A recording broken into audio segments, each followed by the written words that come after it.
welcome to this the Eden Digital Education Leadership Academy conversation. I'm Deborah Arnold. I'm chair of the Eden Fellows Council Board and joined today by Sandra Kučina Softic from the University of Zagreb, and Sandra is also Vice President of the Eden DLE Management Board. So we're here to talk about leadership, and in particular developing leadership to increase the impact of digital education professionals. So I'd like to start by asking you, Sandra, could you tell me a little bit about your job, the context you work in, and in particular who you interact with on a daily basis? Well, hello everyone. I work at the University of Zagreb University Computing Center, and I'm assistant director there. My job is to support higher education institutions in the systematic implementation of e-learning, and to advise them, to support teachers and students in implementation of digital technologies. But mostly my job is to provide advices on institutional level, how to start with implementation of digital technologies, how to put them into the strategies, how to prepare action plans, teacher training, finding necessary e-infrastructure and things like that. Okay, so could you talk about, so you said at institutional level, who are the people that you're talking to on a daily basis? I talk on a daily basis to deans and vice deans. And also I talk to teachers, because sometimes teachers are the most important power that can enhance management of the institution to start things going. So I think it's very important to talk to both of them. Also, I talk to the centers to support teachers, like e-learning centers and institutions, or teaching centers at institutions. Sometimes it's IT centers, depending on the name. I talk also to these people and support them in their work, how they can provide better work to the institution, to teachers and all involved in the implementation of digital technologies. Okay, so with respect to those digital technologies, what would you like to see change in the way they're used to support learning and teaching? Well, I think that it's a mindset that should be changed. Somehow we are deep into using methods same as 50 years ago for teaching and learning, and it's very difficult to change the mindset, and sometimes I get the answer, but I have been teaching in this way for 50 or for 30 years, and nothing has changed in my subject as such, and so I don't see why should I change. But the students has changed, the society has changed, the acquisition of knowledge has changed from 10 to 20 years ago, or 30 or more. So I would like to see that we acknowledge that society today is different, and we cannot teach anymore in the way we taught before. That's the first issue. And second one is that we find that knowledge is definitely the most important, because only people who has knowledge and skills, and today's skills are more important than ever, can make change. Otherwise, we will be stuck in the time. Okay, so could you tell me perhaps about a success story in bringing about that change, in terms of perhaps, first of all, influencing senior management? Yeah, well, at the beginning, when we started, because as I'm assistant director, but also I'm head of the e-learning center at the University Computing Center, and this e-learning center is a national e-learning center for higher education. So it doesn't mean that I work only with teachers from University of Zagreb. I work with, and the management, I work with all higher education institutions in Croatia, and with the Ministry of Science and Education, and the rectors and the management at the level of universities, not only at the level of the faculties. Sometimes I have to wait then for the right person to be in the right position at the right time. I remember when at the University of Zagreb we had really good vice rector for teaching and learning and quality of teaching. And that person gave me free hands to try to implement e-learning on a sustainable way and systematic way at the University of Zagreb, and we did great things.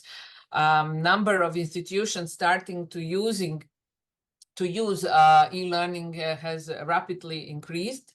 We even had the e-learning award. We had the number of the events where we recognized the teacher efforts in teaching, not only in research.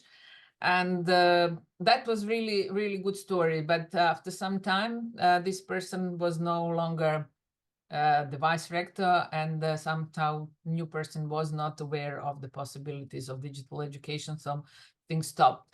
I always remember the situations with teachers. Sometimes teachers come to me and say, computers will not replace me.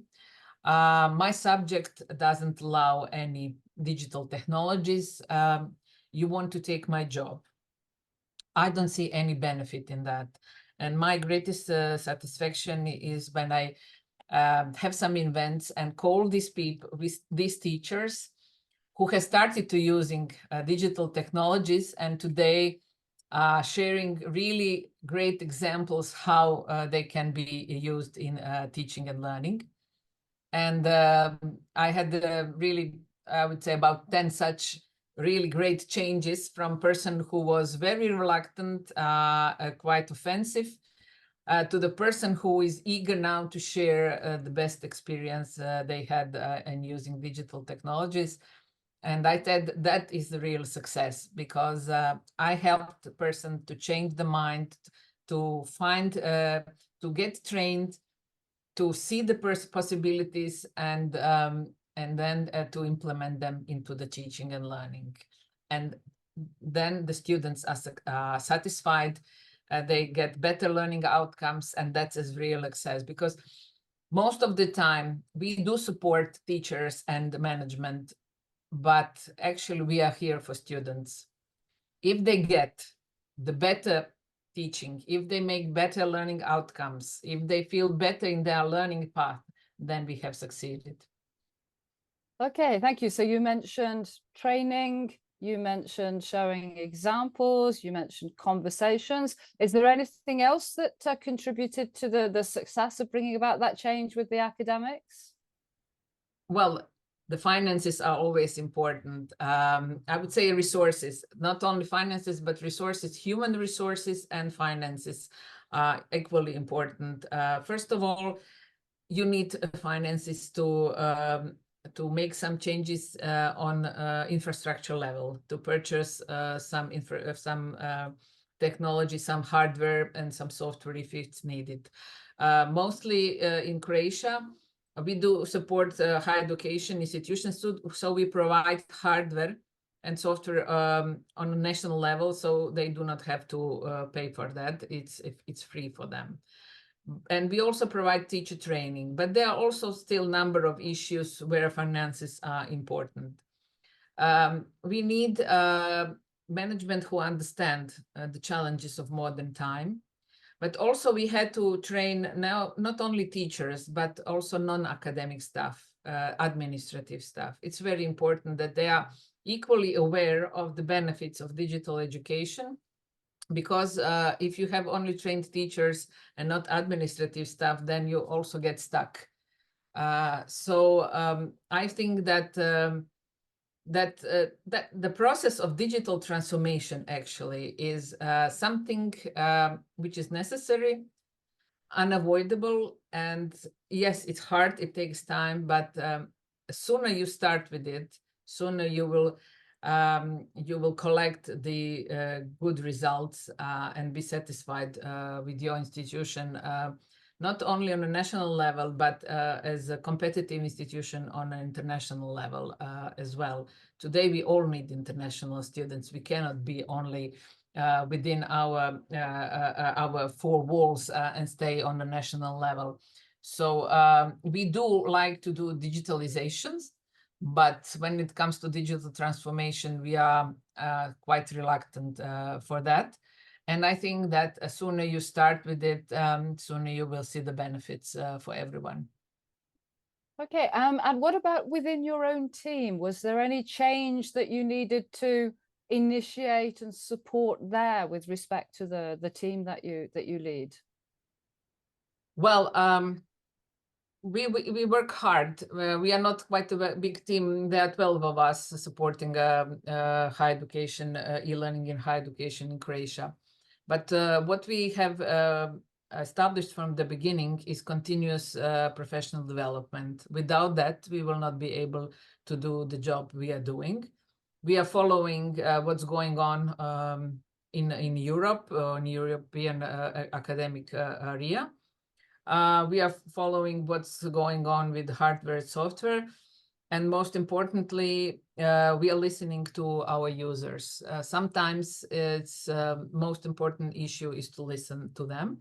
And we do have a motto, working with them, not for them. Because we help them to start, we show them how to do it, and then we lead them while they are working on their own. So sometimes we get some angry teachers because we do not want to do that for them. But that would mean that they don't understand their teaching process. They cannot monitor it. We do not know the subject, so we cannot design the course best. We can do something, but we are still not experts in that field. So it's hand in hand work, you know, and only just working together we can accomplish something. Otherwise, there's no result. But continuous professional development is must have. Without that, it's not possible to do such a task. Thank you. Is there any change that you tried to bring about that didn't work as well as you expected? And if so, what would you have done differently? Well, when I was quite younger, I had the idea that I will make changes on a national level regarding the digital education in Croatia.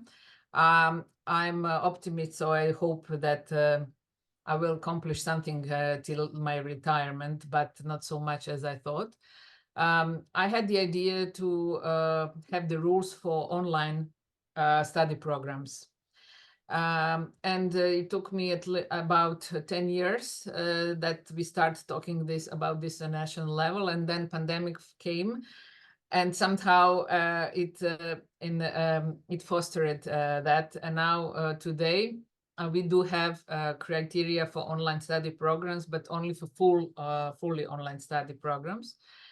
And I hope that in the meantime, we will also have criteria for the mixed mode study programs that can be done in a model that it's more than 50% done online until 100, you know. So because for the 100, we do have 100%, we have a criteria, but this between 50 and 100, we do not have such criteria.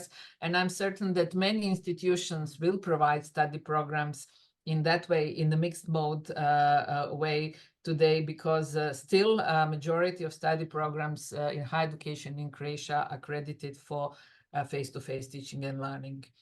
And if we manage to do that, that would be really great success.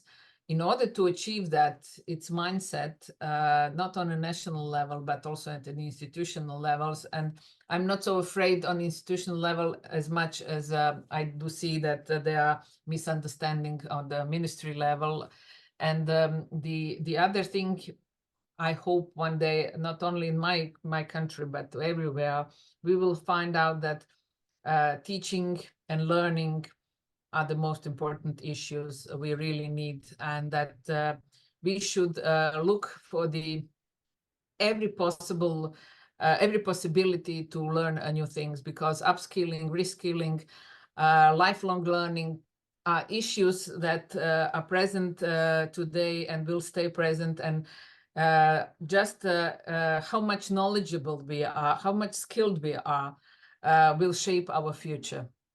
So why do we always try to ban something? I don't know, when it's about education, but openness, skills, non-formal, informal, formal, it's not important. Just let people learn in a modern way so that they can get skills and then be employable. And I think that's something we should all think about. And it's for us who are working in education, it should be priority.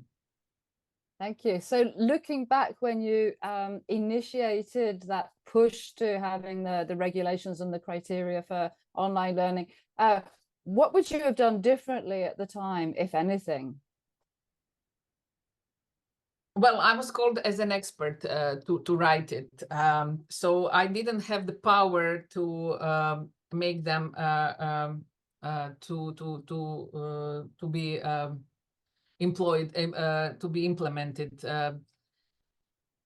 In that way, I cannot make significant changes in my work, but maybe to be more aggressive in my approach, because sometimes just being polite is not enough.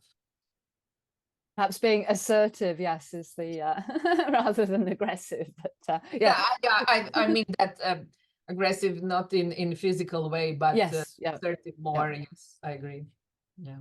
Okay. So that brings us really to the focus of these conversations, which is helping leaders and emerging leaders in the digital education space to claim a seat at the table. So it's interesting that you said that even being called in as an expert doesn't necessarily give you the power to have things implemented. But if we refocus on the institutional level, what advice would you give a new head of a learning technology unit coming into the job? First of all, to reflect on the present situation, to see how things are doing, what's on, what is the perception, what's on hand, you know. Based on that, I think it's for it's very important to listen to the teachers, students, all involved, what are their needs, and to establish a good collaboration. Because good collaboration is a basis for pretty much everything, you know. If you collaborate, then you will get more information, you will easily do some things. So just reviewing the present situation and establishing good collaboration, I would say, are two first steps, which are very important in starting your work as a new chief of DLE or something like that. Okay, well, let's hope that people find this advice useful, and I'm very sure they will. So thank you for the conversation, Sandra. Just going to share some information, because this conversation is part of the activities, as you know, that we're doing around the Eden Digital Education Leadership Academy, or DELA as we call it. And I know that we'll be seeing each other in Graz in June for the on-site action lab, going further into these questions of helping emerging leaders claim a seat at the table, looking deeper into influence strategies. So for those of you who are watching this, do note the date of the action lab in Graz, and stay tuned for further information about the full DELA seminars that we now run on a regular basis. So thank you very much, Sandra, for the conversation, and look forward to seeing you in Graz. Seeing you in Graz. Bye. Bye-bye.